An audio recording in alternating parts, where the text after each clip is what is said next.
A gente ouviu hoje aqui, como eu estava falando, essa coisa de ouvir muitos Brasis, né? Porque enquanto você ouve um som feito dessa maneira, as composições do Hamilton, da Leia, mesmo a interpretação do Harvey, que é de fora, mas que está aqui totalmente mergulhado dentro da música brasileira, a gente ouve aqui Tom Jobim, Egberto, Hermeto, né? É tão maravilhoso a gente ficar apreciando esse Brasil que a gente gosta, sendo mostrado aqui dessa maneira. Eu queria que você contasse, Hamilton, a primeira vez que você viu a Leia tocar.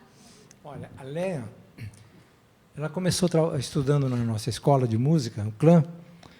Quantos anos você tinha? 16. 16. A gente tinha inaugurado a escola, estávamos naquela fase de tentar formar professores, né, a primeira preocupação, porque a gente era procurado, eu, Rubinho, Luiz, para dar aulas particulares. A gente falava, se a gente for dar aula particular, nós vamos atender um número limitado de alunos, né? Vai ficar... Vamos pensar numa coisa que precisava acontecer no Brasil ainda, que era formar uma escola. Para isso, nós tínhamos que formar professores, porque aquela metodologia era única, não? Ninguém estudava harmonia em conservatório, que eu expliquei, né? A preocupação sempre é do intérprete, interpretar com personalidade, um grande compositor, né? Formando grandes intérpretes do conservatório. Mas o conteúdo que está dentro daquelas obras que o erudito toca, ele não faz parte do conhecimento dele. Ele toca, interpreta bem, mas aquilo não faz parte. Então, ele não se apossa daquilo, né? E a gente, para fazer jazz, para fazer música brasileira dentro desse caminho, a primeira coisa que você tem que ter é conhecimento daquele conteúdo. Senão, como é que você vai fazer para improvisar, para criar, ter liberdade de extravasar o que você tem, não é? Então, é importante que você estude. Então, essa escola foi feita assim. E nós demos muita sorte, porque, por exemplo, a Leia Freire chegou para estudar. No primeiro ano dela de clã, no final do ano que ela estava lá, ela já começou a dar aula lá. Porque a gente começou a pregar os alunos que tinham um talento, assim, que estavam muito afim, né? E foi surpreendente, porque ela era uma menina ainda lá, e a gente apostava, né? Os alunos chegavam para estudar, mas como? Estudar qualquer, né? Criança. Ela dava aula de violão, depois deu aula de flauta, deu aula de tudo lá na escola, né? Foi uma professora maravilhosa, mas o que ela queria mesmo, a gente sabe, era ir para o palco, né? Mas tudo aquilo serviu, né, Leia? Nossa, maravilhoso. Serviu como bagagem, né? Eu me lembro da Eliane Elias, que foi, ela tinha 13 anos quando ela começou também, no primeiro ano, né? Olha que turma que nós tivemos lá. O Nico Assunção, naquela época também, o Cláudio Marcondes Celso. Era um pessoal que estudava, eles levavam muito a sério. O Netão, né? O Zé Neto, né? O Zé Neto, que agora vai lançar aí um... O Zé Neto conhece o George Harrison. Conhece, o cara conhece todo mundo, vive nos Estados Unidos, foi maestro do Hervé Belafonte durante muitos anos, né? Tive o prazer de tê-lo como aluno. Esses caras queriam saber muita coisa. Eu lembro que eu ficava doido, eu tinha que estudar para poder explicar para eles o que eles estavam querendo saber, algumas coisas nem eu sabia, né? Mas como professor eu tinha a obrigação de estudar. Então eu dizia, olha, quando eu não sei alguma coisa eu vou procurar saber. E a Léa era uma dessas também, que você passava uma coisa para ela, ela mastigava e já vinha fazendo do jeito dela, né? Então, esse encontro foi muito bonito, porque desde lá eu venho acompanhando a vida profissional da Léa, e a gente tem uma admiração muito grande por ela.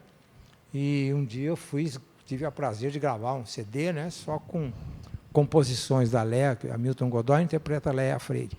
Arranjos que ela escreveu para piano, gente, coisa maravilhosa, dentro dessa concepção moderna dela. Eu não mudei nada, eu toquei o que estava escrito, né, e aquilo já tinha e tem um conteúdo muito grande. Isso que ela falou que depois foi o duo, que quando foi apresentar o disco, o lançamento do disco, eu falei, Léa, você vai tocar comigo, irmão, né? Aí já começamos a tocar junto, e nos entendemos muito bem musicalmente, isso é muito importante também, né? Porque tem tanto caminho dentro da música, que a afinidade por um deles, né, é muito importante para que os músicos falem o mesmo idioma, entendeu? O Ravi, apesar de falar inglês, ele fala português também, sabe? Ele é muito bom no nosso idioma. Mas, independente disso, ele fala música brasileira. Quando ele toca música brasileira, ele é verdadeiramente um brasileiro tocando, né? Com conhecimento jazzístico, com a vivência que ele já tem. Então, eu acho que é uma grande contribuição para todos nós, né? Ter um músico como ele, poder tocar, poder gravar com ele. Ele vem ao Brasil todo ano, ele já veio 20 vezes, né? Desde 2000 que ele faz isso. Então, ele tem um ciclo de amizade entre músicos aqui muito grande. é muito respeitado, e eu tive o prazer de conhecê-lo através da Léia Freire. Aliás, a Léia só me apresenta coisa boa, sabe? Então, as músicas dela, principalmente, né? E os amigos, que são amigos comuns nossos. Eu estou vendo alguns aqui que eu conheci através, assim, de convivência da Léia, e o ambiente musical que ela cria, através do selo, tem um selo chamado Maritaca, deu oportunidade para muita gente poder fazer um trabalho do jeito que queria fazer, sem interferência. Até hoje, ela faz essas coisas aí, que são coisa rara aqui, né? Também te amo. Ravel, eu queria que você contasse aqui para a plateia. A Léia a gente já conhece bem, a Milton a gente já conhece bem. De onde você vem? Como é que você começou no seu instrumento, no jazz? Eu comecei a tocar clarinete com 8 anos de idade. Então, eu deveria tocar melhor do que eu toco, mas eu vou continuando. 60 anos, cara. Pô. Mas, depois de uns anos, eu comecei a ouvir jazz por causa do meu irmão, pianista, estava tocando música do Dave Brubeck, etc. E ele tocou pequenos gigs, pequenos trabalhos lá na área onde eu morei, onde eu cresci, era uma área de resorts, de hotéis, tipo isso. Ele tocou, disse, eu quero tocar contigo, mas ele era 5 anos mais velho, sai daqui. Então, entende, entre irmãos de 5 anos de diferença, não vai. Eu não sei como foi com os 5 a 2, mas para mim foi assim. Eu comecei a tocar junto com o rádio. Tive uma estação de rádio na cidade de Nova York e a gente conseguiu ouvir. A gente estava 2 horas pelo norte. Eu comecei a tocar junto com o rádio, no clarinete, sem entender nada de harmonia, dos temas, dos músicos, só para tentar. Então, deve ser que foi muito honesto e muito ruim no mesmo tempo, entendeu? E depois, um pouco, eu comecei a tocar com amigos e, eventualmente, eu fui ao Berklee School of Music, em Boston. Eu estudei, entre aspas, lá, mas eu fiquei lá tocando com grandes músicos, outros alunos, como Joe Lovano, John Scofield, Kenny Werner, etc., ainda não toquei nada de música brasileira. Até Victor Assis Brasil estava morando lá, grande amigo meu, mas eu conheci ele como jazzista. Ele estava tocando jazz, não música brasileira. E só depois, acho que eu vi em Boston ainda, eu vi Ayrton Moreira e Flora Purim, aquele grupo que eles estavam com Stanley Clarke, começando a espalhar música além de bossa nova para os Estados Unidos, né? Nunca sabendo que eu vou acabar tocando com eles. Eu fiz turnês internacionais com Ayrton e Flora por vários anos, foi muito legal. E pouco a pouco eu estava, como você falou, mergulhando na sua música aqui, que é incrível, que é vasto. Tem música do Nordeste, do Rio, de São Paulo, da música de Minas, tem muita coisa aqui. Então, para mim, e para tocar com esses 2 mestres aqui, é incrível, é um milagre para mim. É isso. Bom.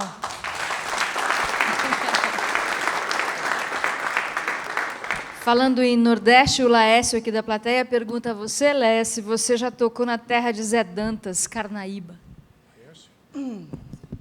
É o Laércio? O Laércio, né? Laércio? Então, ainda não, mas a gente quer. Passa o contato para mim e a gente arma, a gente vai. Né? Queria muito tocar lá. Muito bem. Bom, Ari Colares tem uma pergunta para vocês. Ari Colares, grande percussionista, músico conhecido nosso daqui, tem uma pergunta aqui para o trio. Vamos ver. Como músico e educador que eu sou, eu sempre admirei, sempre me espelhei muito na carreira da Léia e na carreira do Hamilton, que também são músicos e educadores. Eu tenho uma pergunta. Qual a importância para vocês dessa interação com as novas gerações? Olha, gente, a gente vai aprendendo. Na medida em que você começa a conviver com todo mundo que gosta da mesma coisa, né? Todo mundo gosta de música, e a música aproxima as pessoas. Essa já é uma grande afinidade que já acontece naturalmente. E todo mundo tem um polegar, uma assinatura, uma impressão digital. E cada um que vem, ou vem estudar, ou começa a conviver com você, tem uma forma de se exteriorizar. Então, é muito importante você ir acompanhando essas tendências de cada uma dessas pessoas E como educador, como orientador, você tem que respeitar os caminhos que cada um tem, porque a música tem uma série de caminhos e uma série de opções, de estilos, né? E você tem que dar uma base, mas deixando que ele vá escolher. Vá avisando o que existe, porque hoje em dia a gente tem um tipo de informação muito massificada aqui. Você no Brasil, quando alguma coisa é sucesso, você só ouve aquilo se você ligar uma televisão, uma rádio, vai ser sempre aquele mesmo caminho, como se outras coisas não existissem, né? Nos países de primeiro mundo, existe espaço para todos as tendências diferentes, né? Ninguém tem que ter a preocupação de dizer que ele é o dono da verdade, que aquele é mais importante que o outro. O que você precisa é procurar sentir e dirigir a pessoa para aquele caminho que é a maior, onde ele se manifesta melhor, onde ele se exterioriza melhor. Eu me lembro de ter alunos que já queriam começar com Keith Jarrett, né? Que não era nada fácil na época. Eu dizia, não, espera um pouquinho, vamos estudar um pouco de Scarlatti. Não tem nada a ver, gente. Scarlatti é um músico, sabe, clássico. Para você aprender um tipo de técnica, né? Um tipo diferente de toque, vamos estudar Bach. Tudo isso serve para fazer com que você tenha uma bagagem instrumentística melhor. Claro, você vai ouvir Bill Evans, você vai ouvir Oscar Pistorius, Junior Mendes. Existe uma rede de pianistas, estou falando daqueles que foram professores, de nós que somos uma geração mais antiga. Agora, aqui no Brasil, hoje, o que tem de músico tocando meu instrumento, brasileiro, que toca bem, é um número muito grande de músicos, né? Se você se desatualizar, você não acompanha, porque toda hora está surgindo gente com talento e gente que vem, e tem sempre uma pegada dele. É isso que a gente tem que sacar, entendeu? O que é de cada um. Cada ano, né, Lé? Agora mesmo, pouco tempo atrás, estavam lá em Belo Horizonte, teve um festival que eu fui presidente do júri lá. O BDMG. O BMG. Nossa, apareceu aquele menino tocando piano. Rafael Martini. Não, antes foi Foi o De Angelo. De Angelo. Quem já ouviu esse menino aí? Nossa. Ele esteve aqui no Sesc fazendo uma apresentação que vocês... Sabe, mas que você fala, nossa, o cara não tem ainda. Já com uma coisa diferente, tipo de composição diferente. Aí você começa a se empolgar com ele, aparece o outro, né? Você foi lá... Lucas Teles, a Luísa Mitre, sabe? Marcela Nunes. Tá, sim. O que eu acho você que falou, acontece... O Rafael, É. o Alexandre Andrés. Em Minas tem uma muita gente molecada. 30 anos, para mim, é moleque. 30 e poucos anos. Espetáculo isso, né? É maravilhoso, um nível altíssimo. É. Eles não são só músicos assim de intérpretes, são compositores e arranjadores também. Então é uma Altíssimo coisa nível. altíssimo nível. É. E um monte de mulher. Essa é a melhor parte para mim que eu adoro. Tem muita gente de talento aí, nesse negócio de mulher e homem, não tem, mas você tem que ficar vendo o que cada um tem para mandar, sabe? Então, as novas gerações, elas vão ensinando a gente que a gente não pode parar, você entendeu? Então, em São Paulo tem gente maravilhosa, no Rio de Janeiro tem gente maravilhosa, em Porto Alegre, na Fortaleza.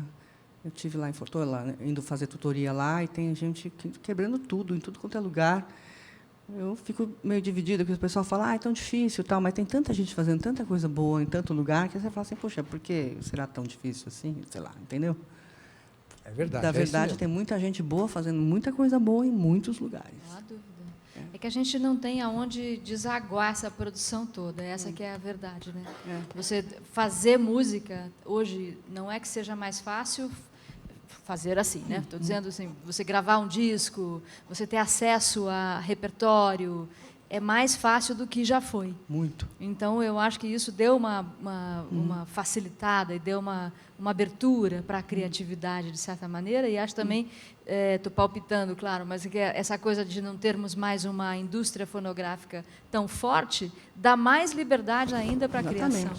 Porque não tem chance mesmo. Então, vamos embora fazer o que a gente acredita, o que a gente acha que é certo, né? É isso. Eles fazem e não sei como se viram. É entendeu? lindo. É lindo. Nossa, Você aqui a gente vê, toda semana tem coisa boa. Você vai nesses festivais, tem 200 mil festivais fora dos grandes centros, tem festival em tudo quanto é cidade, você fica sabendo. Eu não fui nem metade desses festivais, e todos estão lotados, de gente, de público, de alunos, enfim. É uma seita secreta. É o nosso grande universo paralelo. Um universo paralelo Muito bom. que funciona. Você procura, você acha coisa muito boa.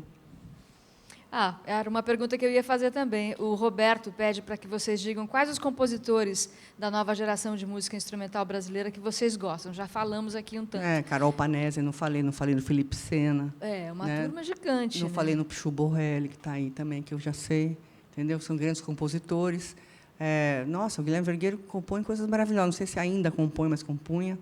O Orismar do Espírito Santo. Como é que vocês ouvem coisa nova? Como é que, além de ir lá no Prêmio BDMG, como convidados e tal, chega muita coisa para vocês? Chega para você também, Ravi? Chega uns 30 a 40 CDs por mês. Né?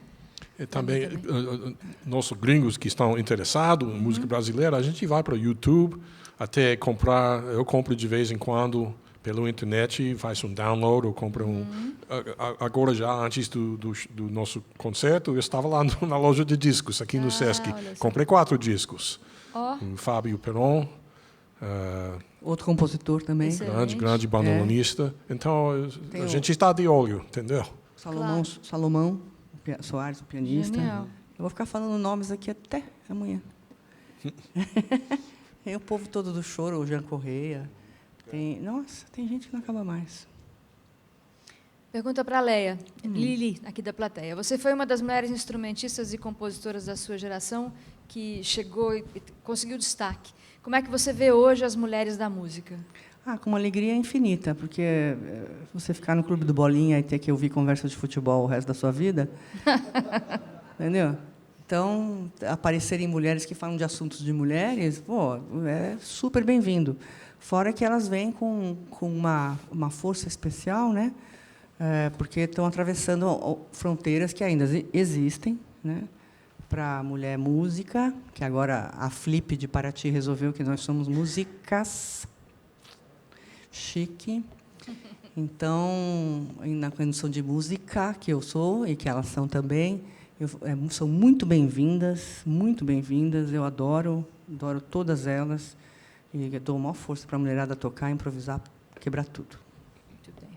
Jonathan quer saber como foi a construção dos arranjos, que ele achou tudo muito equilibrado. Tem muita coisa que Só tem monstro aqui. Vem de casa, né? Algumas coisas minhas vêm de casa, algumas coisas do Hamilton vêm de casa, e o resto a gente combina na hora. E aí tem o Harvey que dá um monte de palpite também, e faz uns negócios lindos, e a gente soma naqueles arranjos que já estão prontos, vai ficando lindo e pronto. Simples assim, né? Tipo assim. Não é isso? Hamilton, Sérgio Petrini faz uma pergunta difícil aqui para você. Qual o prazer de tocar com o Zimbo Trio e com o São São? Se são iguais e se é possível fazer algum tipo de comparação? Aqui tem uma coisa muito interessante, que nunca foi uma preocupação do Zimbo, a gente fazer as nossas composições. Nós somos, desde no começo da nossa carreira, sempre fomos intérpretes dos compositores brasileiros, né? Porque muita gente começa a carreira tocando suas próprias músicas. Primeiro disco do Zimbo, segundo, terceiro, tem coleções aqui. Era sempre interpretando músicas de outros autores. Para não dizer que nós não tocávamos músicas nossas, o primeiro disco do Zimbo tinha uma composição do Luiz Chaves, né?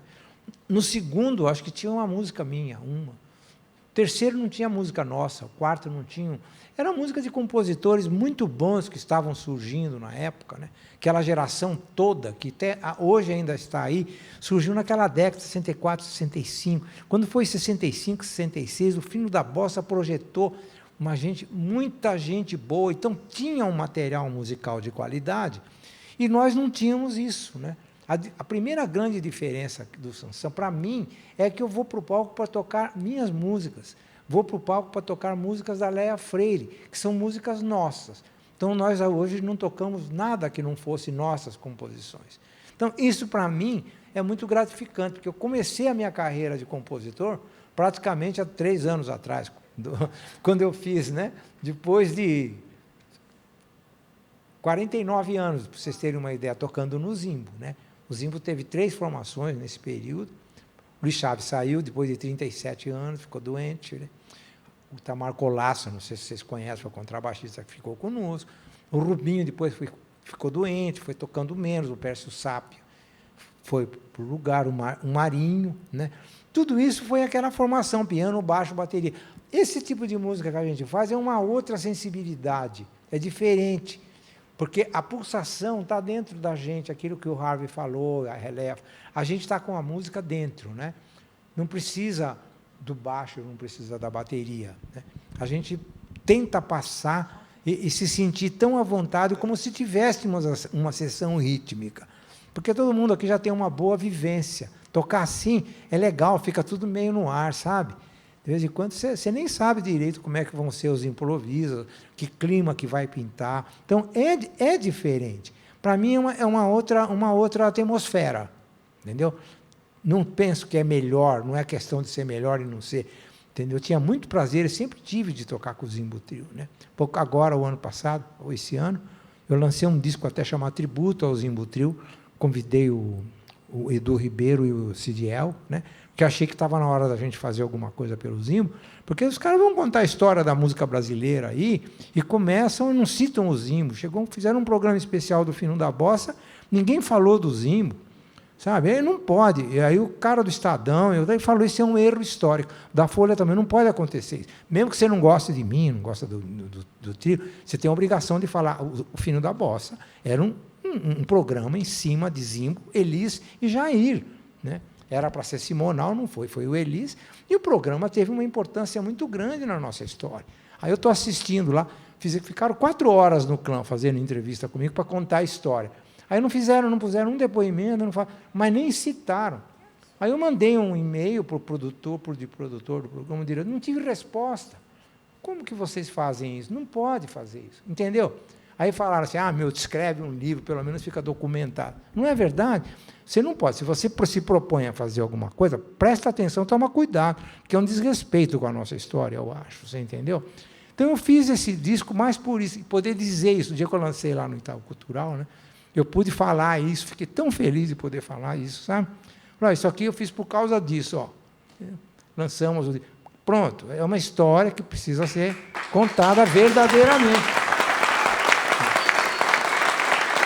Senão nós vamos ser sempre um país sem memória, e não é isso. É um absurdo, né? Total. Não pode acontecer.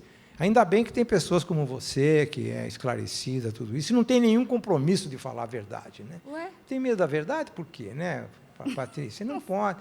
Amanhã ninguém vai falar da Léa, o trabalho que ela fez, porque acha que eu não sou simpático. Não se trata disso, gente. Vamos. A gente, na vida, tem que aprender a respeitar o trabalho de cada um, que nem se respeita um jovem, que amanhã pode ser um grande artista. Não tem professor que fala, que já falaram para um cara, não vou contar histórias e muita coisa, pode escolher outra profissão, porque para a música você não vai dar. Você acredita? Eu não vou citar os caras que ouviram isso de professores. Fica naquele pedestal, se achando melhor que os outros. Né? Gente, isso é um crime. Isso, você não imagina como isso pega mal para essas pessoas, elas se sentem diminuídas. Isso não existe. O cara achar que aquele tem talento, aquele não tem talento. Proibido falar isso lá na escola. Cara, todos nós temos um nível de absorção, uns têm mais facilidade para alguma coisa, outros. Todo mundo tem que se dar o direito de buscar, estudar um instrumento, fazer o que ele quiser da vida. Né? Agora, vem alguém dizer quem pode, quem não pode. Desculpa, estou saindo do assunto, mas eu acho que é muito importante que isso fique claro para todo mundo, para quem quer estudar. Sabe? Vai, cara, acredita em você e manda brasa, porque vai dar certo. Eu queria dizer que você é super simpático.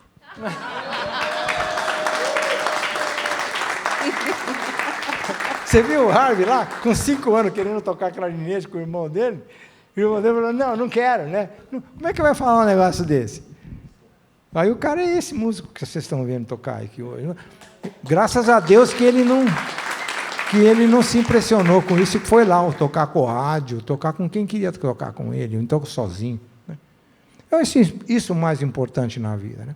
O espírito é de natureza criativa, gente. Então, nós temos que olhar um pouco para dentro da gente e ver o que é que nos apraz lá dentro, né? No coração, entendeu? E fazer o que manda, que está lá dentro. Muito bem. Gente, tem uma pergunta do Felipe Sena, citado aqui por Leia Freire, para o Harvey. Vamos ouvir. Harvey, não era mais fácil você mudar para cá e ficar indo visitar os Estados Unidos? Que tal? Eu acho melhor vocês radicarem para a Califórnia, por favor. Eu chego, todo ano eu chego, né? Eu sempre fico com tristeza quando eu tenho que voltar para casa, mas voltar para casa também é prazeroso, né? Claro. E graças a Deus, de vez em quando a gente consegue tocar na Califórnia. Tem muitos brasileiros chegando na Califórnia. Até temos uma palestra chamada California Brazil Camp, que acontece no meio da floresta. É lindo lá. E tem professores como, por exemplo, Léa Freire, Hamilton Godoy, Ginga, Dori Caymmi, chegou lá. Muitos brasileiros famosos e menos famosos, mas sempre alto nível, dando aulas para os americanos que estão com muito fome para aprender como tocar, para absorver a música daqui, que é tão genial. Então, não vou radicar para cá, mas sempre vou voltar. Isso prometo.